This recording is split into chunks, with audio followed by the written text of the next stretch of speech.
So an officer has stopped you, perhaps for a vehicle code violation, perhaps for a minor traffic collision, perhaps for a more serious traffic collision.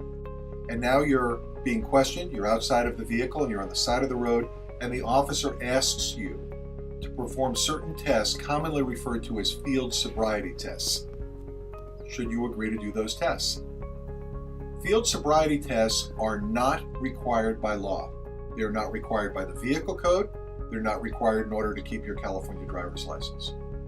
Very often it is in your best interest to decline to do field sobriety tests. Know that the officer will take notes of your performance.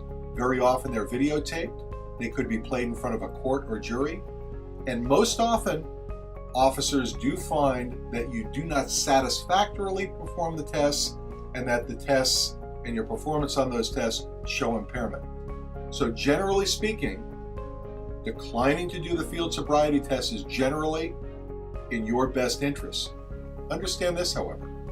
If you decline to do the field sobriety test, the officers will likely take that into consideration in making a decision to arrest you.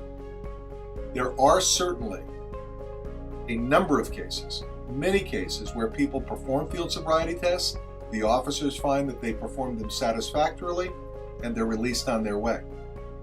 The decision is really a personal one, but I will say this. Generally speaking, performing field sobriety tests prejudices my clients. It's a bad idea.